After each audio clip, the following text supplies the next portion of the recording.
Hey everybody, welcome to Workforce Gaming. I am Brad, here with Doug. Hey. I just got Spyro Reignited Trilogy because it was super cheap somewhere, and I went, it's Spyro. Why not? It's cheap. I'll try it. That's the right attitude.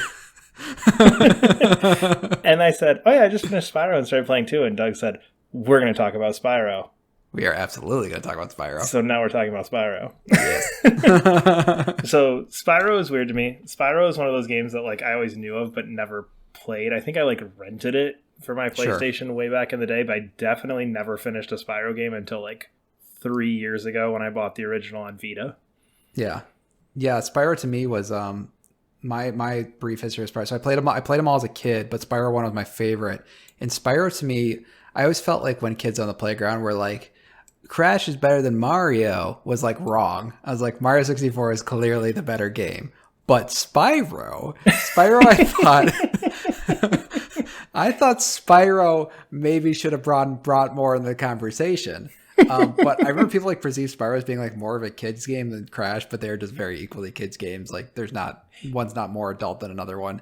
Spyro now feels very cartoony. It does. Yeah, it does. I think very cartoon. But yeah. And again, I've played the first one, like the classic version once, the Reignited version, and I made it about 45 minutes into 2 until I said, nah, I'm good. The first one feels very cartoony, but not in that like, really, like this is what we're doing way. It's like, this is cartoony, but it's just kind of its aesthetic. And I think what gets that over that is the fact that it's just fun.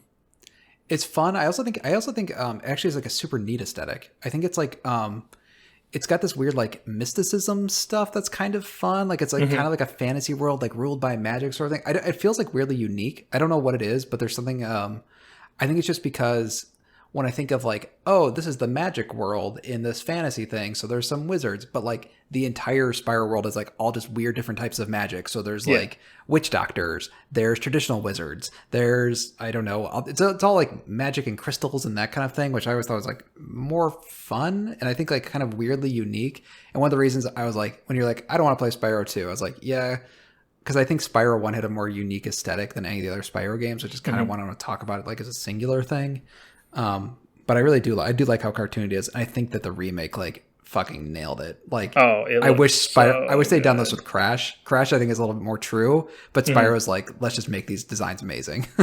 Well, I think that comes out more in the type of game where Spyro is much more free roaming. There's a lot more going on. Whereas Crash, you're very clearly just seeing parts of each world. You're not seeing the entire world. You're not being able to go look like what's behind that rock. Yeah. Whereas Spyro, it's like, oh, let's go look behind the waterfall. Let's go look over up on top of that thing, and you can kind of go everywhere. But I think that lends itself more to a like, we need to just completely redo this, because I think if you took a lot of what was there from the PlayStation 1, I think you'd run into a lot more of the like, oh, we just up-res the PlayStation 1, which is what Crash feels like a little bit more. I think that's going to get into one of those where you're looking at it going like, okay. But what they chose to do and the look they went for and just the character models and each individual dragon that you release, they all look so good. And it's very clear like, okay, we took our time on each little detail of this world, of each character, of each part, of each area, of each thing you interact with. Everything just looks flawless. Yeah, I thought that the dragons, I think, is like super interesting, because in the original game, all of the dragons had the exact same character model. They were just different colors. But in this one, like, every single dragon is like completely unique. They all have like weird little storytelling like pieces on them, and you only get like a sentence of dialogue before they disappear. But like you get this really amazing animation, this very cool character design, and then they disappear forever. And I'm like, where is Spyro 4? Like, bring all these characters back. I want to talk to them a little bit longer than the one sentence of dialogue they had. Yeah, and it's unique in the fact that there's, I mean, you were able to name all these enemies, you get this feeling of the world, you have all these feelings, and really it's like maybe a 2-minute dialogue scene up front and like these like 3-sentence conversations with this dragon, and you're able to piece together this whole world, and you're able to get this big picture idea of it. And because the dragons are essentially one of the collectibles, I like the fact that you're able to still piece this together without getting all the dragons. Like, it's very clear, like, we're going to put dragons in very specific spots that we know you're going to get. And those are the ones that are really going to hit you with, like, here's what's going on, which I think is a really interesting way to do collectibles and to do kind of the storytelling piece that you really need to have in a game like this. without just going like, okay, kids, time for a cutscene. It's Sure. like, nope, Yeah, you're just yeah. talking to your dragon. Oh, you rescued another dragon. Oh, that one actually said something more interesting than, thanks for saving me, Spyro. Spyro. Yeah, no, it's really cool. I think so. I think Spyro's like I think the thing that's kind of fun about this remake, I think more than some other ones, is I feel like maybe not Crash, but I think there's other remakes where you feel when you're playing it, you're like, this is done better more recently, kind of thing. But I think just the way that Spyro does its level design, which is kind of, it's not open, but it's kind of open. But it's like I would say it's like it's a unique way of doing 3D platforming levels that you don't really see elsewhere, because like you can fly, so you can go and like I would say they're comparable to Mario Odyssey. Is that crazy to say? Yes, I think they're comparable to Mario 64 with more vertical exploring. Because I think it's very size-wise, I think they're fairly comparable to Mario 64, having just played that with the 3D All-Stars collection. They're comparable size-wise, but I think what this does better is the wrong word. Differently is this one. I feel like you get more of an overview of the whole world, whereas Mario, I feel like you're running just kind of through the same couple pieces. Sure. This is very much like, oh, I can actually get up onto that rooftop. Oh, I can climb that mountain, jump off, and get to this other area a little bit easier. Whereas Mario, just because the nature of the character, you're not able to do that. And this, I think, every level has that piece, and they build on it kind of cool. So some of the levels where you've got there's a couple of the town levels where you can get to different heights of the building, but you've got to go through the level and then kind of come back through to get to the tops of some of them. And then just you get like one big final glide sort of thing back down. Exactly. Yeah. And it's one of those cool things where I don't think you see that in Mario and these other ones, because like you said, you can't really fly, but you can glide across this level, which is such a different mechanic than you have with Crash, with Mario, with Ratchet, with Jack, with Sly Cooper, with any of these people. Yeah, no, it's interesting, and I feel like just because it has that sort of uniqueness to it, that like it doesn't feel as old, just because it hasn't been so easily improved on. I mean, there's definitely some stuff that's like kind of questionable, but but I think the thing that's like kind of fun about it, it's like when I was replaying it, I mean, it felt old because I had replayed the Vita versions and I had 100% of those like recently. But it just felt like there's so much more juice to squeeze out of Spyro. Like when I was done with Spyro 1 and I played Spyro 2 and 3, I was like, oh, there is so much more you could do with this level design now. Like this sort of like theory and level design of like these kind of semi-open sort of spaces and where you can fly around and that kind of thing. And like, I'll be so mad if they don't do a Spyro 4. Like I was disappointed that Crash 4 was the one. I understand why it was, because Crash 4 is probably more popular because it's the same team that did this. But I think just with the setup of like those different dragons and stuff, it just made it seem like they made the world seem way bigger than it ever was in the original games and this remake. And I was just like, damn, that'd be cool. Like, I want to see that bigger world that they're hinting at, kind of, because their artists might have just been bored and they just needed to like, how the hell do I interpret this dragon thing? And like, hey, well, here's some money that we can, we can actually do whatever, we can do literally whatever we want with this thing. But it's like, I think they inadvertently built a cool world that's like not super reflected in just it feels like they had inadvertently built an additional world on top of the Spyro universe that is limited by just being remakes of PS1 games. Yeah, and I think the thing, like you're saying, is I think this style lends itself more to modern gaming. Yeah, sure. When you look at something like Crash, I think it's hard to look at Crash and go, how would 20 years change this formula? Because Crash is great, but Crash is a very unique formula. Crash is you're running at the camera, you're running in these directions. It's not this exploration thing, which Spyro really feels, again, kind of almost like a precursor to where games went. Yeah, exactly. Whereas Crash, I feel like was a game where at the time, this was the coolest thing this was just a really cool game at the time, and it fit the time and it fit what we could do with games, whereas Spyro feels like that thing where it's like, okay, almost like Mario 64, we're going to kind of take this to the next level. We're going to give you open environments. We're going to let you explore. We're going to let you do these things, which is where games went. So I think now when you look at it, Crash 4, you're like, oh, this is cool. It's a new version of Crash. Yeah. I do think you could do something like a Mario Odyssey, where it's like, okay, Spyro, but like Spyro. Like, I want like this was our vision for where this was going to go. And this was Mario Odyssey, I think we talked about it years ago, Yeah. gave me that sense of playing Mario 64 for the first time. Sure. Yeah, It did. exactly. It went, this is something cool and new that you took what was cool and you added to it.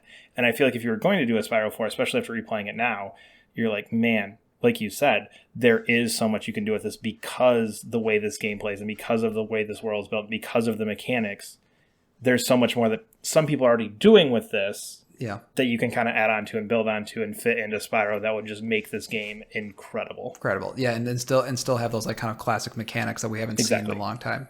Like just the idea of like walking around a dragon village with all those dragons around would be very cool. An actually populated hub world. Yeah, and the thing is, like, I know you haven't played 2 and 3, but I think it's kind of interesting because I the reason I was like, oh, let's just talk about Spyro 1 is because I think 2 and 3, it's interesting. They kind of like shifted their world to like a story fairy tale world. Yeah. Which I think gives them kind of like, it's funny. Like I think that was their way to twist it, like make it different because our Spyro 1 world is limited just by magic. So we need to like expand it, like, okay, let's make it a storybook and that sort of thing. But it feels like I've played so many storybook games, but and so like when I played Spyro 2 and 3 on the remake, I was like, these don't feel as unique as that original Spyro 1 world. Like nothing is, there's a world in Spyro 1 which is like, I don't even know what to describe it. It's just weird. It's like these weird growing and shrinking pixie men. Yeah, where the wizard shoots them and they get bigger and smaller. Yeah, and then you fight like a weird Jack-in-the-Box pixie man thing. It is so freaking weird. It is just strange. And then like it doesn't. And I think Spyro 1 still has a lot of that strangeness that gets kind of lost in the later games. And that's how I felt when I played 2. I think I played maybe 45 minutes or an hour of it, and it was just like, I get it. Yeah. It's fine. It's like, but I was like, oh, I'm not rescuing these cool dragon characters. I'm just getting like a pickaxe at the end. That's utterly meaningless to me. I think Spyro 2, again, from an hour of it, and I don't even think I ever played it prior to this. Yeah. It just lost kind of that magic, that uniqueness, like you're talking about, and I think it just kind of lost it lost its feel, and it almost feels like that, like, all right, we might have a hit on our hands. Yeah. What are the other games doing? yes, absolutely. It definitely feels like that. It definitely feels like like broader, not even broader audience, but just felt like they were just kind of like, I don't know, just like how do we get cool new characters in this thing? It's like, okay, let's bring in friends. It's like he needs friends, sort of thing. Yeah, which has worked notoriously well for every other platforming character when you bring in Sonic's friends and when you. I will say 2 is okay. 3 I think is also good. But I know you haven't played, so I don't want to talk too much about it. The one interesting thing about 3 though is that if you're a Ratchet and Clank fan, there's cool proto Ratchet and Clank stuff in that one. Oh. Like including a character that plays like Ratchet and Clank, and there's like weird like android worlds that like clearly look like Clank. Like robots that look like Clank and stuff. So I think it's fun in that regard. That's kind of fun. Yeah, regardless, I was like, oh man, I just I don't know. It just made me like really excited for Spyro again. I was like, crap, there's still a lot of stuff here. I think also one last thing, the design for Spyro is so good in this game. Yeah, it's so slick. It's just such a nice design. Yeah, and I think, and again, I think the thing with all these platformers coming back, with Crash coming back, with Spyro coming back, with Mario kind of getting reinvigorated on the Switch, like I think Spyro doesn't have.